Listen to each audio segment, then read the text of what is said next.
Hey, I'm Alex Radical from Board Game Co, and these are the upcoming crowdfunding campaigns for the month of August. It's going to be a short video this month because there's really not a lot listed at the moment, and that might change, which, by the way, this is a good segue, the usual reminder to go ahead and subscribe to Shelf Clutter, because Adam over at Shelf Clutter, he has the most up-to-date information on all the upcoming crowdfunding campaigns. He does his video every single week, which means he has all the campaigns that got added, the games that got changed, the games that got cancelled. If you're looking for the most up-to-date information, he has it all covered, and also, because he does it weekly, he's able to cover more campaigns, whereas I'm usually trying to keep this to a restrictive number for the sake of the brevity of the video. I also talk fast, and both those things together help very nicely. But with that, like I said already, this seems to be a lighter month. The past few months, I felt completely overwhelmed with the amount of crowdfunding campaigns. They've also been more active in terms of the amount of campaigns I've backed. The past 2 months have gone up. This month might be a safer month again. We'll see how things go, but let's go ahead and dive into it. As usual, links and timestamps to everything down below. But let's start off with our first campaign over here, and these are going to be in order of the campaigns of when they're going to be launching, but starting off with Ascending Fate over on GameFound. Ascending Fate, oh, and reminder that I am CMO of GameFound, I work for GameFound, take that into account. But Ascending Fate over here. Ascending Fate is a diceless sci-fi. I was reading inside, it said Sky-Fi, because that's funny. That diceless sci-fi skirmish game that is going to be a board game skirmish game, diceless skirmish game. That's going to be coming to you from Freebooters, was it? I think Freebooter Miniatures over here. Don't know much about it past that, but that's what we have over here. We have this one over here. It's got a few thousand followers, or 2,000 followers so far, and it's launching very, very, very shortly. Then we have Dr. Leichenberg's Apothecary of Remedies over here. This is one in which you're going to be trying to play any number of remedies, whatever you can get away with, basically. Just play anything at all. If it's got any form of, if it's ingestible, play it. If it can be poked and prodded and put into a syringe, play it. Whatever you can, play the remedies you can in order to go ahead and cure the various diseases of the various patients you're dealing with in this 2 to 5 player, 90-minute game of Dr. Leichenberg's Apothecary of Remedies. It's going to be launching again pretty shortly in a few days over here. 1,000 people following the campaign currently.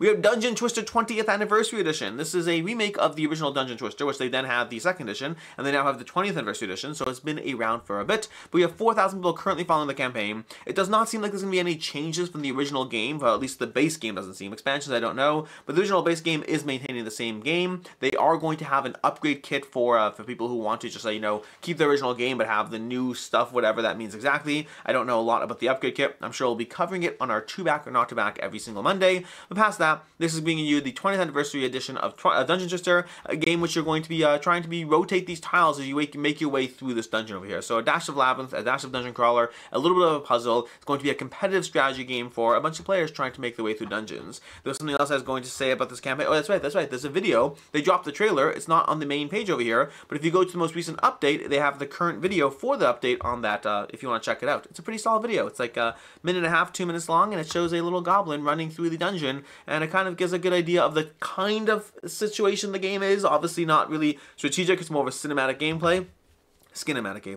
But that's going to be Dungeon Twister 20th Anniversary Edition. We have the Cats of Mont Saint Michel. There's a bunch of hidden letters here. I'm butchering the pronunciation. I do know that. I don't know the actual pronunciation though. So the Cats of this over here from Raybox Games. We have 7 days to go. 7 days till this one launches over here. So I mean, by the time you watch it, 5 days launches in a few days over here. 4,500 people currently following it, and this continues the line of games from Raybox Games. They have a name for the line of games. What is it called again? The Paths Unknown system over here. They've had a bunch of games from Escape from Stalingrad Z and 2 others that I always forget the names offhand. But this is going to continue that system over here. We have a book over here. It's going to be an openable book where you basically go through this dungeon crawl system, but everything sets up pretty quickly. What do we have? We have a bunch of keywords and things to make it sound all accessible over here, because to make it sound, it's accessible-ish over here. Let's see if we can find them over here. We have our, nope, where is it? Where was the thing that I saw? It is there's a thing. I definitely saw a thing. A solo co-op kitty cat game, Revolutionary France, advance your characters, choose an adventure. This might have been it. 1 minute setup, compact play area, streamlined award-winning Paths Unknown system. So I skipped right past it, but that's basically what we have over here. The Paths Unknown system, a dungeon crawler solo co-op with a Mice vs. Mystics kind of theme or approach to the gameplay. Then we have Gems of Iridescia. Gems of Iridescia, I believe that's how you pronounce it. Gems of Iridescia, a competitive gem mining board game. This is coming to you from Robert Panetta.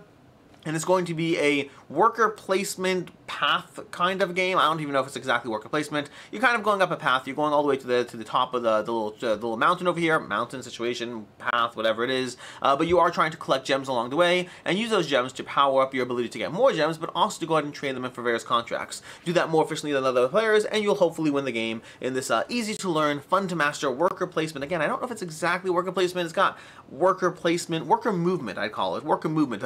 It's a system you've seen before where it's not about purely the complete agency to place a worker, but it does have the similarity. It's just tied to locations, which make it a little bit more restrictive. That's going to be Gems of Iridescia from Robert Panetta. 1,000 followers, launching soonish.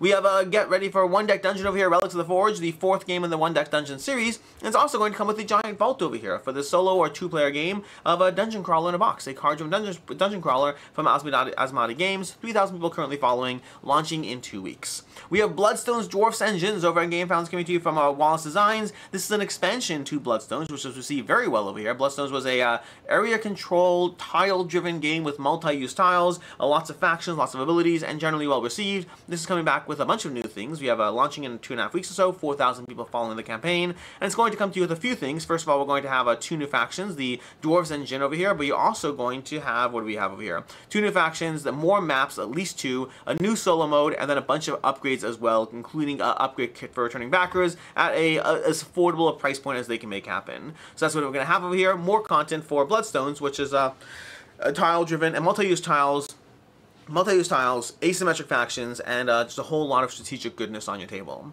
We have Leviathan Wilds second printing plus the Deep Veil expansion. Leviathan Wilds is a solo or cooperative game of climbing up these Leviathans, chipping the crystals from the back, and going through a sequence of these various Leviathans as you slowly uncover and unlock more content in this sort of campaign but resettable game of climbing up the Leviathans. It's Shadows of the Colossus. The Shadows of the Colossus, the board game.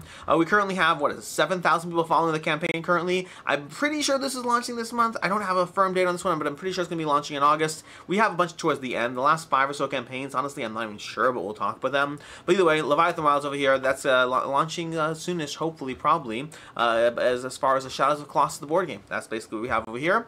We also have Norsemen over here. Norsemen is going to be a Euro game of deck building, bag building, push your luck, a whole bunch of things going on. Also a vibrant color scheme never before seen in a Euro game. Well, not never before seen. It's been seen before, but it's definitely not your most typical kind of situation over here.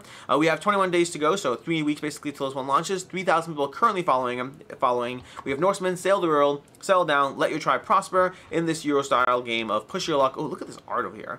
This overall looks pretty solid. Very intrigued by it. But either way, that's going to be Norsemen launching on GameFound in like 3 weeks or so. In this bag building, push your luck is somewhat, I think, is area control as well. Whole lot of keywords and mechanics going on there. We have Moon Death plus Dragons from Self-First Games. 400 people following this one, launching in towards the end of the month over here. But Moon Death plus Dragons is giving you a set of dice games. That's what it is. It's a set of dice games. So I'm not going to go through the individual dice games because I haven't looked into the individual dice games. But if you are looking for a variable set of dice game with custom dice over here, that's going to be Moon Death plus Dragons. We have Natera, A New Beginning over here from Horizon Game Studios. 3,000 people currently following the campaign. This is going to be a medium to heavyweight worker placement Euro engine building game. I don't know a ton about this one, but you're going to have your animal tribes as they try to discover the remains of a post-apocalyptic world. Overall, the game looks pretty decent, but I don't know anything about it past the general keywords and buzzwords, but I'm sure we'll be following it again in our 2-back or not 2-back. We'll cover it more as the campaign approaches. We also have Lords of Heaven over here. Lords of Heaven from Phalanx. 4,000 people following the campaign, launching towards the end of the month over here. Lords of Heaven is fascinating because it has a concept over here called a card placement game. Where's the word over here? It's an area maturity and card placement game for 2 to 4 players. You, the leaders of each of the 4 asymmetric factions, will play events and up to etc, etc, etc. If you look on BGG, you can see some pictures of this one, but the idea that you're basically playing a card placement game, that already has me very intrigued by it. So does a 60-minute playtime. I do wonder if that's accurate or not, but we'll see how that goes, and it's going to be coming to you from Phalanx at the end of the month. Then we have Blackbeard's Lost Fleet from Tabernar Vagrentis Publishing over here. A pirate board game of betrayal and opportunity with worker placement and deck building, although it's not going to be like, don't let the picture fool you over here. This is not going to be wandering around the board in a Merchants and Marauders kind of a game. This is much more focused on a general, an actual, more abstracted version of the piratey aspects of this game. It's going to have worker placement, deck building, and it's Blackbeard's Lost Fleet with 1,600 people following the campaign. And the last 5 over here are going to be ones that I think are launching in August, but I'm not entirely sure. I shouldn't even say that. I would say they're probably launching in the next 2 to 3 months. They might launch in August, so I'm just going to kind of briefly mention them, especially because it is a lighter month anyway, as far as the things to be excited about and coming up. We're going to have Madcala in a Wonderlands war game designed by, designed by Manny Tremblay. Madcala is going to have a kind of Madcala element going on, but in a duel-like game where you're trying to face off against your opponent using your own asymmetric abilities. It's a very fun game. I had a chance to play this one at PAX East. Very solid, very quirky, very interested in following this one or seeing what comes next on this. We have Skara, Brae, and the Anarchy. 2 games from Michel over here, the spiritual successor to Hadrian's Wall, and then another game. Both those are going to be interesting, but Skara, Brae has me much more interested because I'm pretty sure that's the Hadrian's Wall follow-up, I'm pretty sure.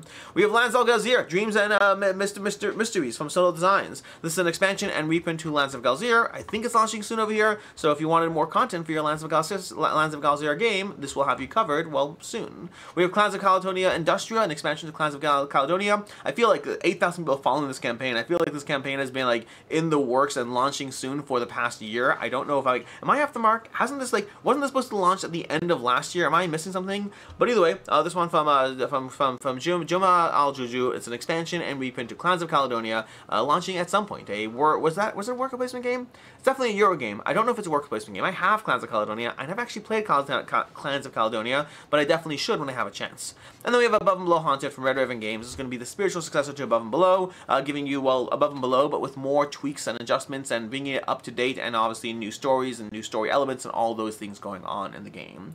And that's kind of all we have for you for August. Like I said already, it's a short month, a short video, giving you all the time in the world to go ahead and dive into these games, do your research, and figure out which ones you might be interested in, or just play what you have on your shelf. That's also a good thing. But before we end the video, we should talk that we should cover our picks of the month over here. In general, for the upcoming crowdfunding games of the month, I usually do 3 picks every month. I cover 3 games that are the ones that I'm personally the most interested in one form or another. I will say I will not be including the last 5 from Madcala onwards. I will not be including them, primarily because I'm not even sure if they are launching this month, and I don't want to give like picks of the month to things that don't have a defined date, at least not yet. Don't worry, there'll be times where I end up giving a pick of the month to a game twice because it gets pushed off, but I'd rather at least be a little bit more concrete in them. And to that end, we're going to have a few picks of the month over here. We're going to start off with a Dungeon Twister 20th Anniversary Edition. It's going to be one of my picks of the month. It's a game that I've always been interested in playing and never had a chance to actually play, and so a refreshed, redone version of the game could be the perfect time to go ahead and jump into it. We also have Bloodstones, Dwarves, and Djinns over here. I never played the original Bloodstones. I've heard good things. It's been on my radar for a while, just haven't gotten around to tabling it, and this might be a good opportunity to try it, but definitely very interested in Bloodstones, all things Bloodstones. And then lastly over here, what's my last one? Give me a second over here. I want to make sure I'm doing this right. Leviathan Wilds. Leviathan Wilds is going to be my 3rd pick of the month over here. This is a solid co-op and a cooperative and solo game of trying to rescue the various Leviathans and chip off those crystals, all while dealing with the pressures of time and the shaking of the beasts themselves. That's going to be Leviathan Wilds. Very interested in this one as well. And that's basically what we have over here. Usual reminder to go ahead and subscribe to Shelf Clutter if you haven't already, and if you want that most up-to-date information. But until next time, I'm Alex Radcliffe from Board Game Co. I hope you enjoyed this video, and as always, I hope you have a good one.